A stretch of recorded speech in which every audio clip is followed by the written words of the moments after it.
Hai, saya Mas Doktor.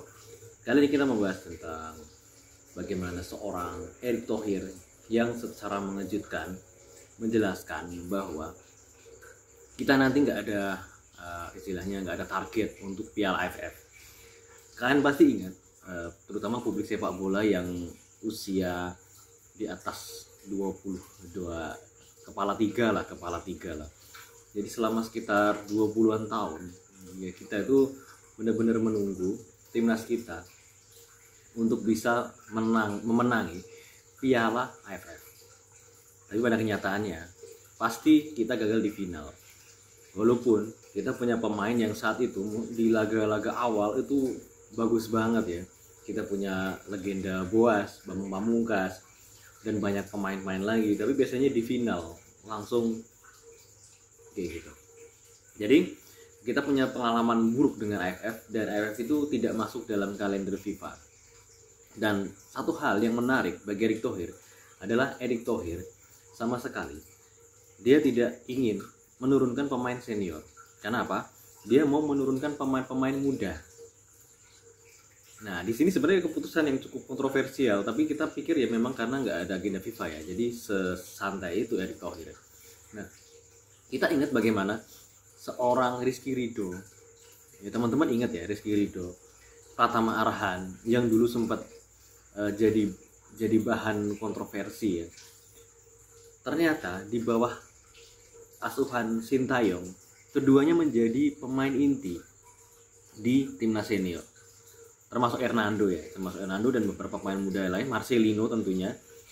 Mereka, kalau Marcelino memang dari awal memang pemain potensial, tapi dari darah muda itu mereka akhirnya memperoleh beban untuk menjadi pemain senior.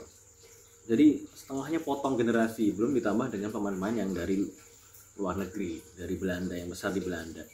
Nah, di sini ketika Erick Thohir ingin mengangkat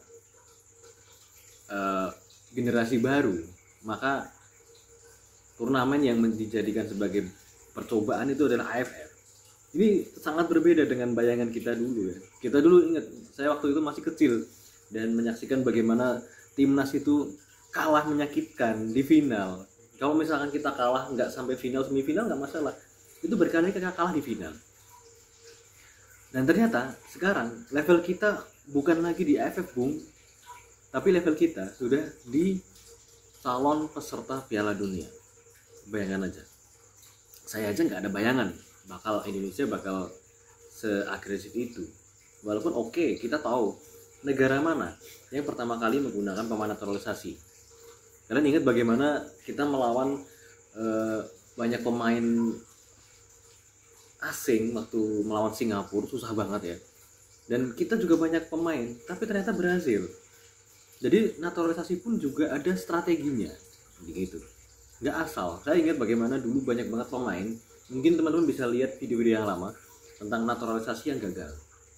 Tapi ini ada juga yang berhasil. Nah, oleh karena itu ya saya optimis ya. Kalau misalkan benar ini pemain muda ini diangkat suatu saat menjadi rekan setim bagi Arhan, bagi Rizky Ridho, bagi Marcelino, ya saya dukung dengan AFF ini. Nggak harus pemain yang senior, tapi pemain muda pun asal proyeksinya jelas, saya dukung itu. Kurang lebih itu ya, jangan lupa like, comment, dan subscribe.